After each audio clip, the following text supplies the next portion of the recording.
Hello, everyone. It's Friday, February 16th.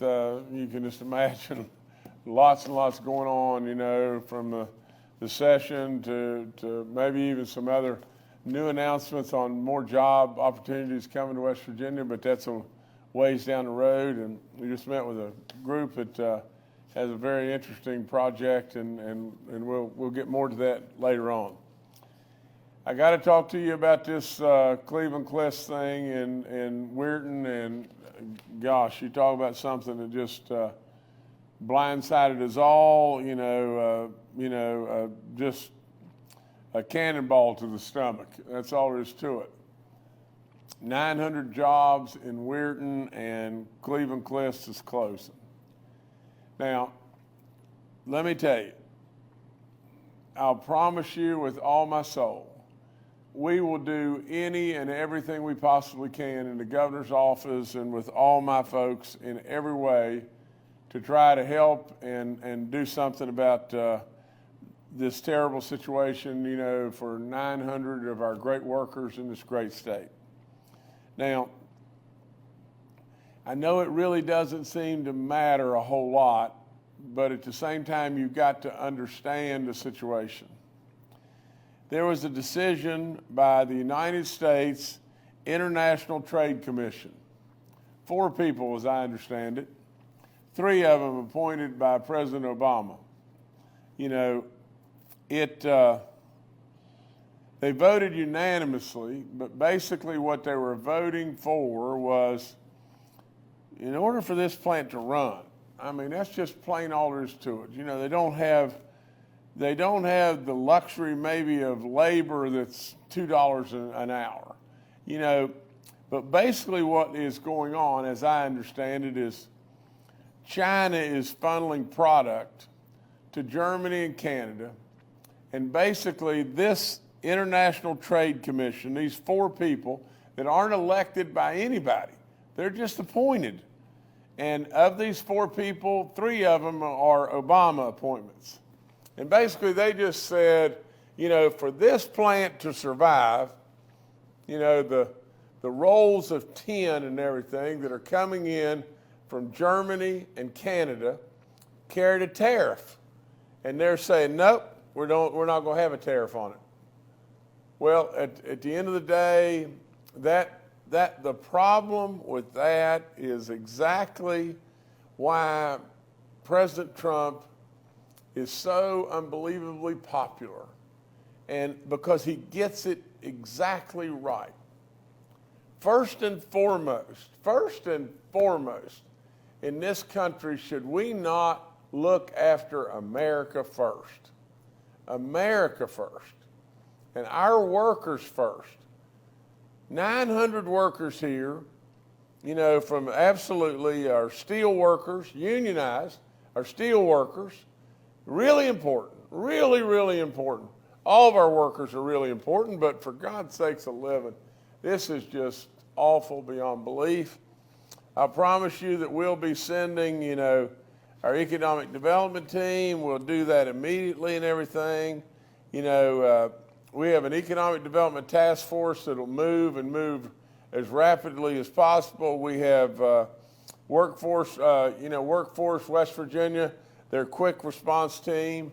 We'll have both of those agencies or both of those teams on site immediately and everything to help in every way. But at the end of the day, and I don't know that there's a thing in the world that we can do, but my dad would have always said, damn you, son, there's always something you can do, and you better damn well always remember that. And that's what we'll do. We'll try. Sometimes we're not successful, in trying because, we're handcuffed. Just to tell it like it is, you've got 4 people that aren't elected by anybody. They're on this International Trade Commission. They're allowing this product to come from Canada and Germany into the United States, no tariff on it and everything. And lo and behold, God be my witness, I know as well as I'm sitting here, the product is flowing through Germany and Canada from China. It's no good. It's no good. I promise you we'll do everything we can possibly do, but boy, it's a real blow right here. I'm going to give you an update on Baby Dog. She's doing really good. You know, she's got half of her back and butt end shaved and you know, a pretty good size incision on, you know, they operated on her left leg first. You know, Dr. Lance down at the Virginia Tech Vet School and everything did a really nice job. People there were great, you know, and everything. She, naturally, when she got home, you know, we got her loaded in the vehicle and I picked her up and everything. Of course, I was down there at the surgery and stayed right there and everything. And then Tuesday night, I had to come back home from the standpoint that it was the senior night on our girls' basketball team. And, of course, I absolutely, you know, need to be there for those kids and everything. And in touch with them all night long. She was in intensive care all night and everything. Next day, able to pick her up. She's doing really good and everything. Picked her up, and I've got to tell you this real quick, but we got her in the vehicle and I got her to the house and everything. When I got her to the house, you know, because she can't walk, there's no way. You know, the only way you could get her in the house is carry her. And so State Trooper was with me, David Hill, and, you know, David knows her really well, and they're buddies. And then, you know, Baby Dog loves everybody. I mean, good gosh, Baby Dog, you could almost saw her leg off, and she'd just lay there and everything. But David went over to pick Baby Dog up, and Baby Dog was a tiger. I mean, she was really in pain, and she was, and so to make a long story short, I had to hold the front end of Baby Dog, and David hold the back end, and we got her into the house and everything because she didn't like David being around her, but amazingly she's, yeah. See, the bad thing is the other leg won't work anyway, so she can't hold herself up because the other leg, the ACL's blown in it too. So anyway, we're gonna get the other one fixed, you know, probably in 6 or 8 weeks. But you know, I did stop on the way home. I stopped at Pearisburg on the way home and got Baby Dog 4 chicken nuggets, and so she ate that, and she's doing okay. She's doing pretty good. So anyway, again, thank y'all for all the prayers and kind words. You know, she's really done a lot of stuff for all of us, especially me. But like I said so many times, she makes us smile, and absolutely she loves everybody. And at a time through all this COVID stuff, we sure needed that. And so she'll be well, and she'll be back soon. And thank you again for your prayers and your thoughts. Ann Erling. She's been a superstar for me in my administration forever and a day. And what she's been able to do with the water and sewer grants and everything is take $10 and parlay it into $10,000 with federal match and all kinds of stuff, and us be able to do more and more projects in West Virginia. She's done all kinds of incredible work as our Deputy Chief of Staff and everything. So I'm thrilled today to announce the appointment of my Deputy Chief of Staff, Ann Erling, to the position of the Interim Inspector General for the Departments of Health, Human Services, and Health Facilities. You know, like I said, I don't know how in the world, you know, I could pick anybody to do a better job, because she can make a penny go a long ways, and she absolutely will make sure that everything is done correctly and right.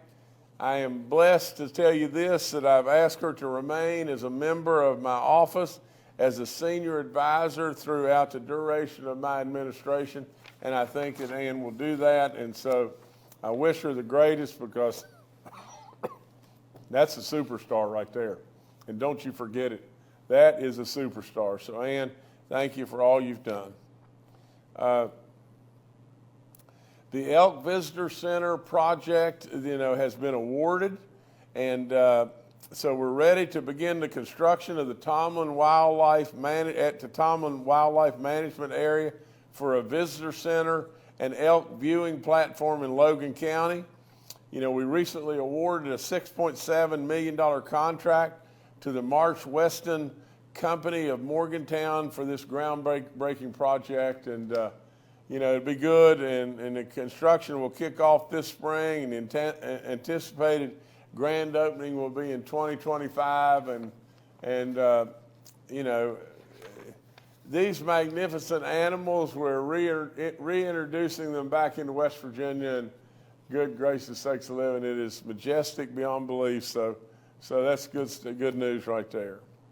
Get this, in this operations rest in peace potholes, you know, which you know, I give Brian Abraham the credit on that one, my chief of staff. He came up with the title and everything, and I love it. But get this, you know, our DOH and road crews has patched more than 12,500 potholes across this state. And we're continuing to do it and do it and do it. This weather's helping us out and everything. And so we're able to get some hot asphalt and everything and get it out there. But 12,500 potholes are now fixed, and we're just going to stay after it until we get them all. You know, I've got to tell you this real quick, that our women's basketball team at WVU and our women's basketball team at Marshall are kicking butt, and I love it. I love it to death. You know, the Mountaineers are 21-3. You know, they host number 18, Oklahoma, on Saturday, and you know, and the Marshall team under Kim Caldwell. Kim was Kim Stevens always to me, and but Kim is doing an unbelievable job. Marshall's 18-6 or 12-1 in their Sun Belt competition. I mean, it is, you know, they play on Saturday. They play Old Dominion, and but both of them, it's big time. Congratulations to both of them. Just keep it up, ladies, because y'all are doing a wonderful, wonderful, wonderful job in representing this great state. So we congratulate the WVU women's team and the Marshall women's team. Other thing I have is you need to pay attention to Baby Dog now. You need to really pay attention. You know, a few years back and everything, she almost hit the score right on the head on the Super Bowl. She told you who was going to win the game when she picked, you know, that the Chiefs were going to win the game. She got the score a little bit off, but not too bad. She said 31-17. The Chiefs won 25-22, and you know. But all that being said, it was an incredible game. Now, the only thing, you know, that I would add is just to do this: keep those in your thoughts and prayers. You know, for that terrible shooting that happened. You know, when the Chiefs were celebrating. I don't know what's wrong with people, for crying out loud. You know, but keep them in your prayers. Keep them in your thoughts, please. Okay, I want to announce that the Tri-State Cold Cats, you know, are coming. You know, our state's newest Appy League baseball team, and the Tri-State Cold Cats will call their home this up and coming season at the Jack Cook Field down at Marshall, and you know, so we're all really excited about that, and we wish them the very best, and we'll try to get down there and kick this whole thing off. You know, by that time, and I don't know when that'll be, but I don't know exactly when it'll be, but Baby Dog may be up and ready and everything to come down. Who knows? She may be able to throw out a first pitch, but for sure, if you got some hot dogs, she won't eat much of a hot dog because I don't feed her that, you know, much. But maybe you got a chicken sandwich. She'll eat the chicken sandwich. Anyway, I've got another winter storm that's on the way. You know, we haven't had much of a winter. We've been really blessed there and everything. The weather's been phenomenal. It's an incredible day in West Virginia today, but at our higher elevations, we're expecting 4 to 6 inches of snow real soon, and we're also in our lowlands expecting 1 to 6 inches. So travel into Saturday morning could be, challenging. So watch and let's just stay on our toes, West Virginia, and we'll get through the winter. And before we know it, we'll turn around and the Robins will be back, and there'll be a celebration that spring will be here with summer on the way. So that's all I've got for today. All right, thank you, Governor. We'll now go to questions from members of the media. The first today from Charles Young with WV News. Hi, this is Charles Young with WV News. Governor, yesterday Commissioner Marshall talked about the process of phasing down the National Guard in our correctional facilities.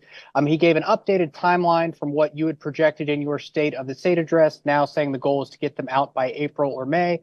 I was wondering if you plan to lift the state of emergency around the same time the last of those folks is out of there. Thank you.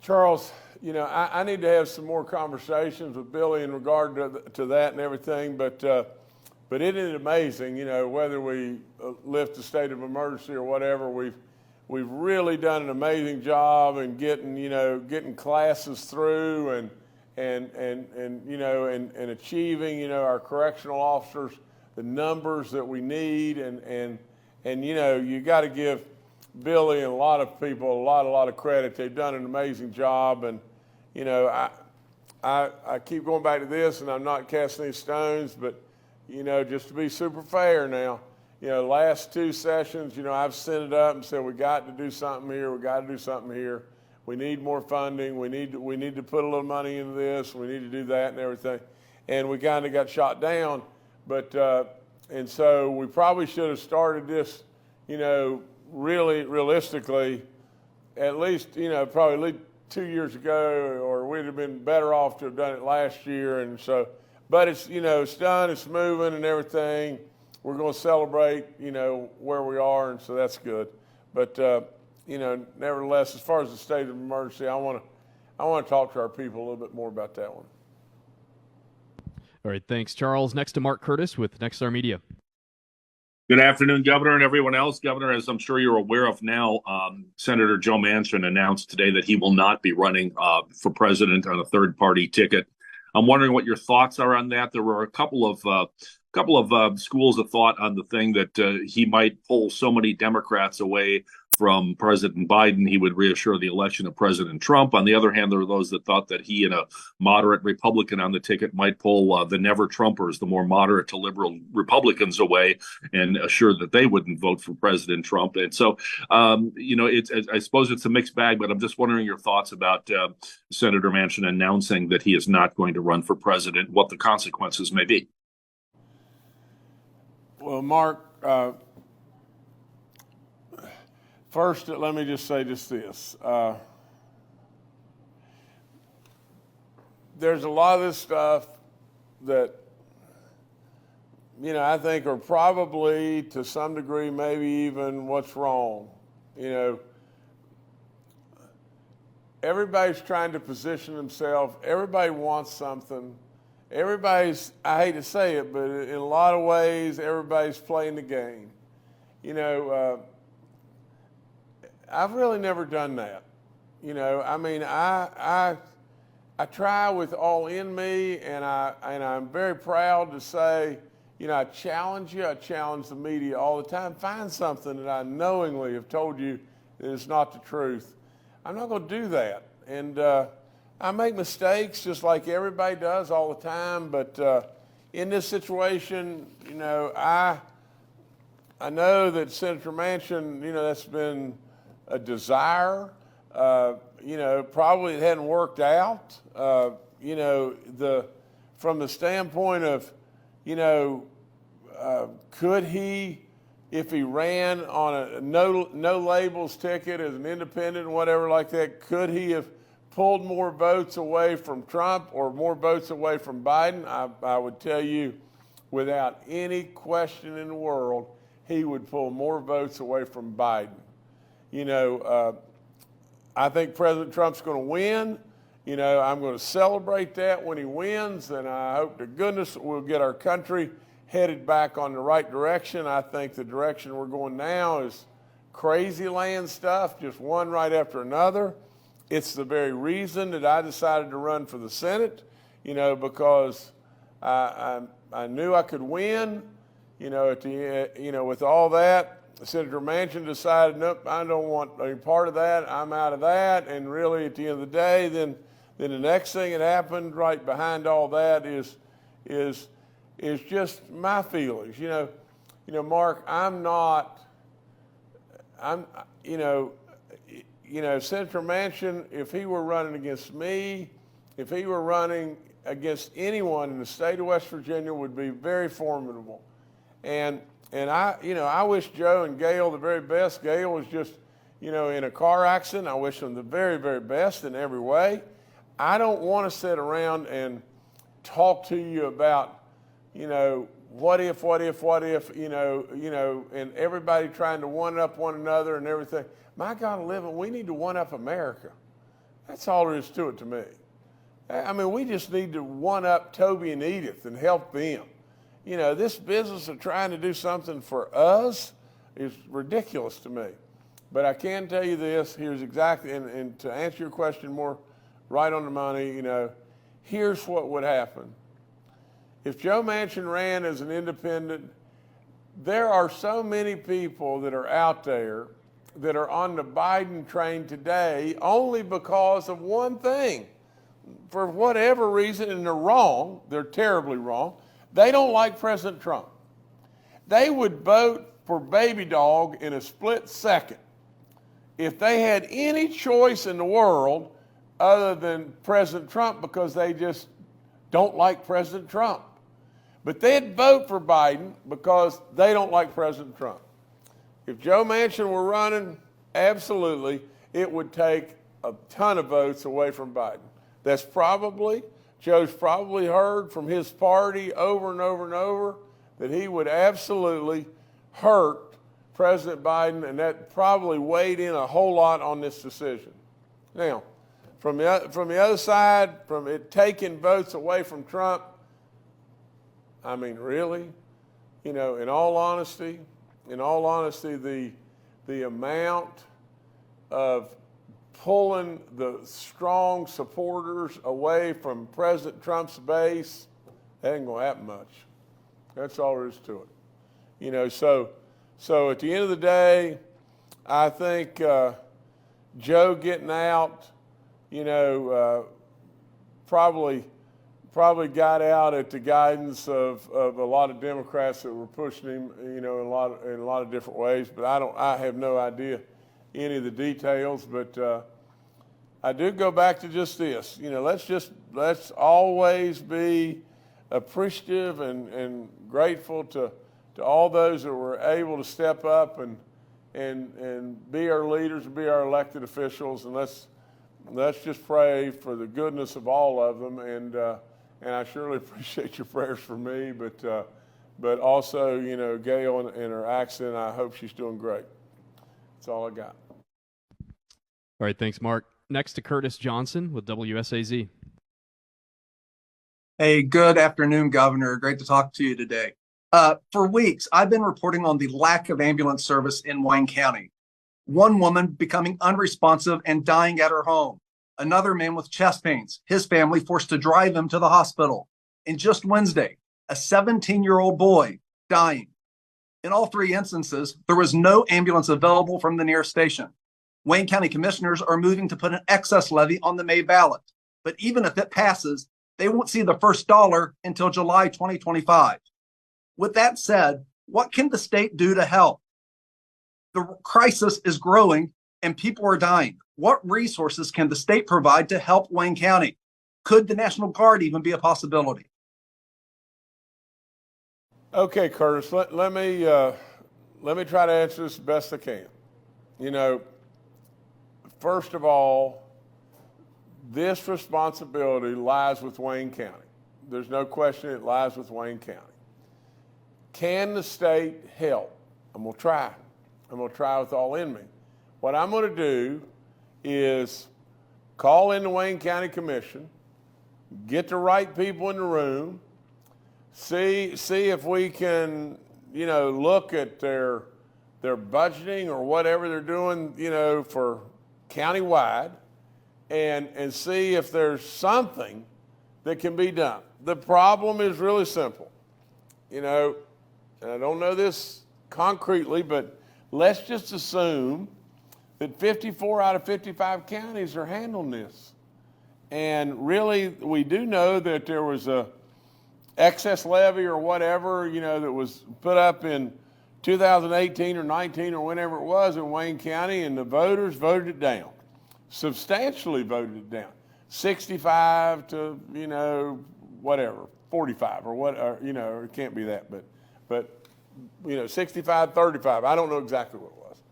But with all that being said, we're going to try, but really and truly, at the end of the day, this responsibility lies with the county commission and lies with the county, and if you don't watch out, you're going to open the floodgates, all across the state for all counties, and then all of a sudden the state's going to be my brother's keeper on everything.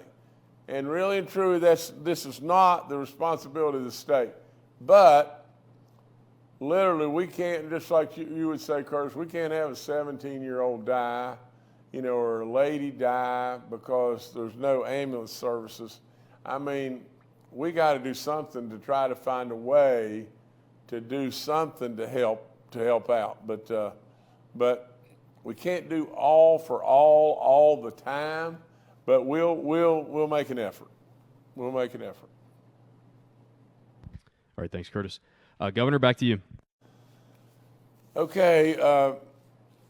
Biggest news that I have without any questions, the Cleveland Cliff situation and 900 folks in Weirton, and so please keep all those folks in your prayers, and we're gonna give it every single thing we got, in regard to that. And I'm just seeing if I've got anything else, that's big that I've gone over.